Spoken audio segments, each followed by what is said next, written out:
So we're going through very tumultuous times with the Greek crisis and the crisis in the EU linked to that. Let me come to this first point on the adjustment on the external balance. Our institute and also your recent note on Greece's adjustment problem always emphasizes the issue which many other commentators don't emphasize that much, that Greece is a country with a very low export ratio. It has very little export capacity. And of course, on the other hand, the need for external finance is very much linked to bringing the external economic relations into order. How do you see the feasibility of that to tackle that problem? That's actually a very, shall we say, deep problem, because if you look in long term, from almost the end of the Civil War, after the Second World War, Greece has always been a relatively closed or rather closed economy for an economy of that size. And the export sector has actually been always very small and very specialized, in a sense that you have a little bit of agricultural export, you have tourism obviously, and then now, let's say in the last 20 years or so, the main export is essentially petroleum products, which of course it comes from imported oil. So there isn't very much of a exporting capacity, and it is, if you look throughout this period, you had various exchange rate regimes, interest rate regimes, you had different fiscal policies and so on, but nothing very significant is changing in the structure of the Greek economy. So it's very difficult to see how you could adjust in such a way that you have a really an export run growth. Otherwise, this will be a relatively stagnant economy, even without the debt. Now, the building up of export capacity is not something which can happen in a very short space of time. And that, of course, is linked to the debate whether austerity policies in an economy which is largely dependent on the domestic market really will lead in any way out of a very bad equilibrium in which the Greek economy is taking place. So what is your take on the type of mix of fiscal policy adjustment and, on the other hand, external adjustments which could lead out of the crisis? Well, if you look at what has happened in the last 4 or 5 years, you could say, I mean, if you just think about imbalances, you have let's say that Greece is yet to achieve that in any sustainable sense, but if you have a primary surplus and you run a current account surplus, you will, by definition, have a growing export, so to speak. Unfortunately, that doesn't really work because even with the adjustment in the wages, which means in real exchange rate and all of that, the exports are essentially in value terms flat, which means that you are really bringing down, to the extent that you can, the prices of exports. Maybe in value, in terms of volumes, you are exporting more, but in terms of value, you are not really exporting more. So it's a very difficult proposition, even though maybe on paper this is what people who are asking Greece to adjust its balances are thinking about. But even if you did not have all these debts, it would be difficult to see, certainly not in the short run, how Greece would actually transform into an export driven economy. That's not easy to see. Let me come to a forward-looking thing. How is the situation going to play out for Greece, but also for the EU? It seems a bit astonishing that politicians who are supposed to be professionals, were basically shocked by events of the last week when they had months to prepare a possible outcome of the type of bargaining process they were involved. So, given this rather shock situation which we are now, what is going to emerge from that? Well, assuming that you are a consequentialist, so to speak, you're calculating the consequences, then I would say probably both sides are thinking about what comes after, at this particular time, the referendum. And before that, I think there was an issue of all along how legitimate this stance of the Greek government was, given that essentially their mandate is inconsistent. They want to stay in Euro, but they also want a write-off, and that's the mandate they got in the elections.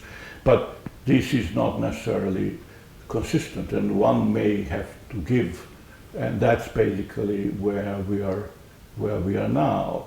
So if you are thinking about both sides actually thinking about this as a game in which they want to get better deals for themselves, this was probably an outcome that had to happen if you think about Greek government not really wanting to be seen as essentially reneging on its mandate, because it basically interprets the mandate as anti-austerity. So the solution would have been some giving in, some partial victories on their side, which we can sell to their electorates. Well, and the EU was not willing to provide it. Right. I think many people think, economists especially, not thinking about the things we talked about earlier, how the electorate thinks about. They thought that maybe a sort of a magnanimity on the side of the creditors would have been perhaps better in their own interest too. And that was the expectation perhaps also on the Greek side, that emphasized the solidarity, European Union, principles in the long run and so on. On the other hand, you don't have that given the structure of the EU. You have to be realistic about it. And then because of that, you have now a question that is posed to the Greek government. How is it going to stay in power and deliver on its program? And it's very difficult to see that can actually happen. And if you anticipate that this is the government that, as was even said by Dijsselbloem, is not a government that can actually deliver, even with the best of programs that they can concoct, then of course you wait then for a change in the government, which is what partly this referendum is about. What will be the fallout for the EU as a whole, for the potential pushing or delaying further reform processes in the leftover Eurozone, if you want? Well, I think they are currently generally happy because of, and you can see that with the unanimity among all the other Euro member states, and at least their finance ministers. They are happy that tide is turning, bygones are bygones. Yes, it is true that a lot of GDP, so to speak, has been lost, a lot of labor has been lost, a lot of employment has been lost, but now there is a feeling that things will get better, even also for the countries like Portugal, Spain, Ireland, and so on. They are probably growing faster than the average, and so on. So in this kind of an atmosphere, the question is whether they have enough sort of institutional and financial resources to weather the possible Brexit rather cheaply. If that's the case, there is really no incentive for them to think about differently. Now, strategically speaking, I think there is a push for fundamental changes in the EU area and Euro area also. There is this proposal by 5 presidents and so on. That's basically the vision. But of course, a vision in the EU, even if it starts to be considered seriously, will take very many years to be implemented. It's a very slow process, so it won't be deterred very much by Greece, but it won't help Greece also at all. But confidence in crisis management by EU leaders was not very much furthered by what we have seen over the last weeks. So the general mood in the European population, being very despondent about the development of the EU, got another hit through what we've seen. Well, this is actually also something that has happened before, that the Commission has basically been losing its influence for a very long time. I mean, if you think about it theoretically, the main power of the Commission was that it was the place which had the agenda setting, so to speak, power. They could set the agenda and the decisions depending on their proposals.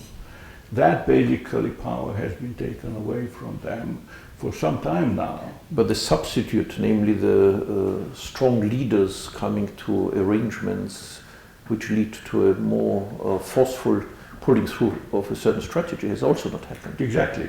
Because again, why do you have the Commission? Well, because it can transcend the national interest. Why is it bad if it is weak? Well, because then the national interest will be predominant. It is difficult to see why would even a German chancellor think primarily about the European interest and not in the end about German interests. So in the end, that's the problem. Once you have a weak Commission, weak all these presidents and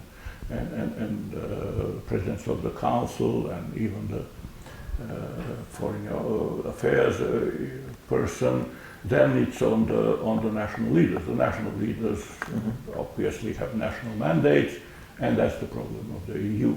So you either go into the direction of further weakening, which we see with the UK wanting to renegotiate, with Greece wanting to impose its own interests and so on, justifiable to a very large extent, but that's how it is. On the other hand, the Commission plays very little role in that except technically. And then you have the question of whether you can turn it around and have more of a political union, or you are going into a slow process, hopefully slow process of dissolution. So thank you very much, Vladimir. These are extremely deep and complex issues which we are confronting with dramatic economic and social implications. Thank you. Thank you.